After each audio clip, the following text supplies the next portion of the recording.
ఉదయకాలపు దేవుని ప్రత్యక్షత.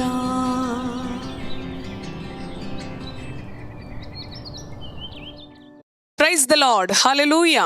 ప్రభునందు ప్రియ దేవుని బిడ్డలారా, ప్రభు యొక్క అత్యంత కృపను బట్టి మరి యొక్క ఉదయకాల దేవుని ప్రత్యక్షపు వాక్కులోనికి వచ్చి ఉన్నాము. అనుదినము ఆయన ప్రత్యక్షపు వాక్కు ద్వారా ప్రభు మనతో మాట్లాడుతూ ఉన్నారు. కనుక ఏ పరిస్థితులను బట్టి చింతించక, భయపడక, ఆందోళన చెందక ఆయన అనుగ్రహిస్తున్న శక్తి కలిగిన వాక్కును ధ్యానం చేద్దాం. తద్వారా దేవుని యొక్క సమాధానము మనకి అనుగ్రహించబడుతూ ఉన్నది. పరిశుద్ధ గ్రంథములో కీర్తనలు గ్రంథము 108వ అధ్యాయము 1 వచనమును చదువుకుందాం. దేవా, నా హృదయము నిబ్బరముగానున్నది, నేను పాడుచు స్తుతిగానము చేసెదను, నా ఆత్మ పాడుచు గానము చేయును. హల్లెలూయా. ఇదే అధ్యాయములో ఆఖరి వచనమును కూడా చదువుకుందాం.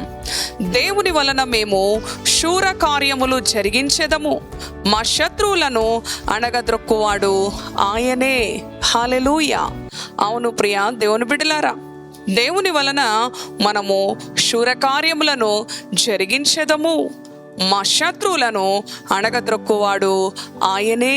అవును ప్రియ దేవుని బిడ్డ, ఈ ఉదయకాలం ఆయన మనకు అనుగ్రహిస్తున్న ప్రత్యక్షపు వాక్కులో ప్రభు మనతో మాట్లాడుతూ ఉన్నాడు కదా. దేవా, నా హృదయము నిబ్బరముగానున్నది, నేను పాడుచు స్తుతిగానము చేసెదను, నా ఆత్మ పాడుచు గానము చేయును. అవును ప్రియ దేవుని బిడ్డ, ఉదయమున లేచి పక్షులు దేవుణ్ణి స్తుతిస్తూ ఉంటాయి. వేకునే లేచి అవును జీవరాశులన్నీ దేవుణ్ణి స్తుతిస్తూ ఉన్నాయి. ఎందుకు అనంటే ప్రియ దేవుని బిడ్డలారా, దేవుని యందు నమ్మిక ఉంచినవి. దేవుడు మమ్ములను పోషిస్తాడు, దేవుడు మమ్ములను భద్రపరుస్తాడు కదా. కానీ వాటికంటే కూడా మీరు శ్రేష్ఠులు అంటూ ఉన్నాడు. ఆకాశ పక్షులను చూడండి, అవి విత్తవు, కోయవు, కొట్లలో కూర్చుకొనవు, అయినను మరి పరలోకపు తండ్రి వాటిని పోషించుటలేదా? మీరు వాటికంటే శ్రేష్ఠులు అని ప్రభు చెప్తూ ఉన్నాడు.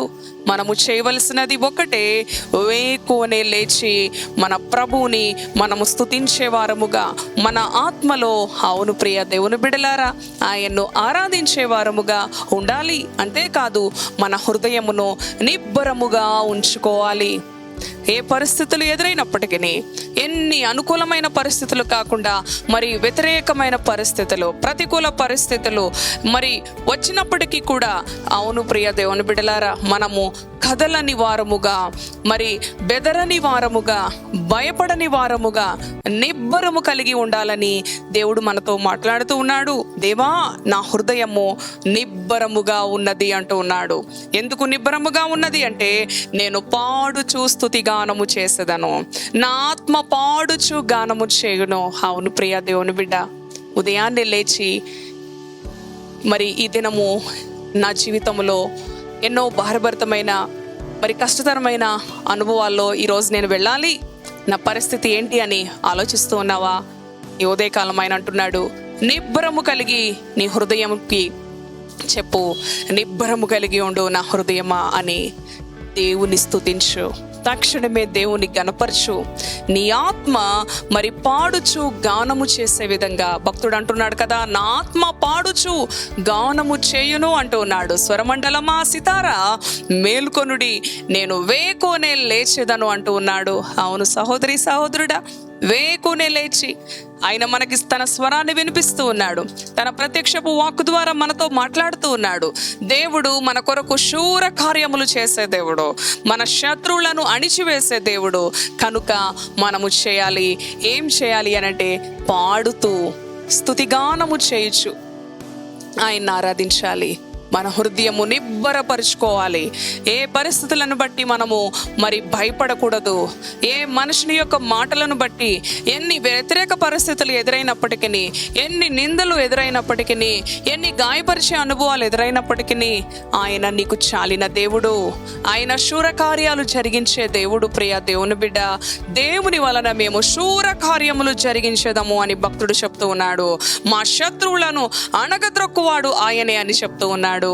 ఈ రోజున నీకు శత్రువుగా నిలబడిన ఏ పరిస్థితి అయినా, ఈ రోజున నిన్ను భయపెడుతున్న ఏ పరిస్థితి అయినా, ఈ రోజున నిన్ను మరి నెమ్మది లేకుండా చేస్తున్న ఏ పరిస్థితినైనా ఆయన అణిచివేసే దేవుడు.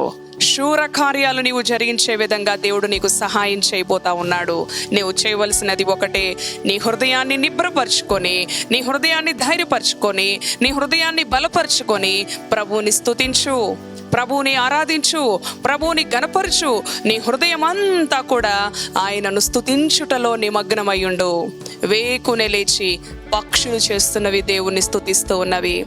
మరి ఆయన సృష్టి అంతయు కూడా, ఆయన చేతి పని అయిన సర్వ సృష్టి కూడా ఆయన మహిమను వర్ణిస్తా ఉన్నవి. మరి నీవు చేస్తా ఉన్నావా? ఆయన మహిమను వర్ణిస్తున్నావా? ఆయన ఆరాధిస్తూ ఉన్నావా? ఆయనను గణపరుస్తూ ఉన్నావా?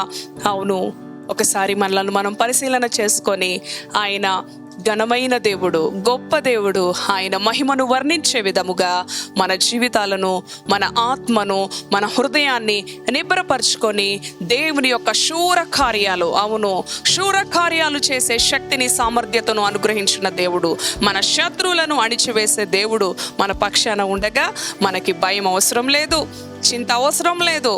తలలు వంచండి, ప్రార్థన చేసుకుందాం. దయగలిగిన తండ్రి, ప్రేమ కలిగిన యేసయ్య, నీ ఘననామానికి వందనాలు, స్తుతులు నాయన. ఈ ఉదయ కాలము నీ శక్తి కలిగిన వాక్కు చేత మరి ఒకసారి నీ బిడలను దర్శించి ఉన్నావు ప్రభువా. దేవా, నా హృదయము నిబ్బరముగా ఉన్నది, ఎందుకనగా నేను పాడుచు నిన్ను స్తుతిస్తూ ఉన్నాను, నా ఆత్మ నిన్ను స్తుతిస్తూ ఉన్నది అని భక్తుడు తెలియచేసిన విధంగా, అవును ప్రభువా, ఎన్ని పరిస్థితులు ప్రతికూలంగా ఉన్నా, ఎన్ని భారభరితమైన పరిస్థితులున్నా, ఎన్ని కన్నీటితో, దుఃఖముతో, వేదనతో నైనా పరిస్థితులు ఉన్నప్పటికీ కూడా తండ్రి, నీవు చాలిన దేవుడు, నువ్వు విడిపించే దేవుడు. మా హృదయాన్ని నిబ్బరపరచుకొని నాయనా నీవు అంటూ ఉన్నావు కదా తండ్రి, నీవు నిబ్బరము కలిగి ధైర్యముగా ఉండు అని నీ వాక్యం సెలవిచ్చిన రీతిగా మేము పాడుచు నిన్ను స్తుతించుట ద్వారా మా భయములు, మా భారములు, మా రోగములు సమస్తము కూడా మమ్ములను విడిచి పారిపోతాయి ప్రభువా.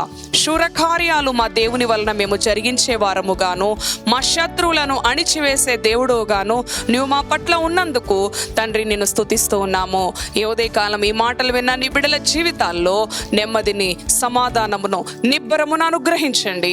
వారు ఆత్మతో నిన్ను పాడే విధంగా అయ్యా, వారి హృదయాలలో నిన్ను ఆరాధించే బిడ్డలుగా, వారి నోట నీ స్తుతి ఉండులాగున, నిన్ను గణపరిచే కృప, నీ మహిమను వర్ణించే కృప, అవును ప్రభువా, నీ బిడ్డలకు అనుగ్రహించమని, ప్రభువా నీ బిడ్డలను దీవించమని, వారి సమస్యలు ఏవైనప్పటికీ నీ ప్రభువా వాటి నుంచి వారికి విడుదల దయచేయమని, ప్రభువా నీ యొక్క భద్రత, నీ సంరక్షణ, ప్రభువా నీ కృపతో నీ బిడ్డలను ఆవరించి ఉండమని యేసయ్య సర్వశక్తి కలిగిన నామములో ప్రార్థిస్తున్నాను తండ్రి.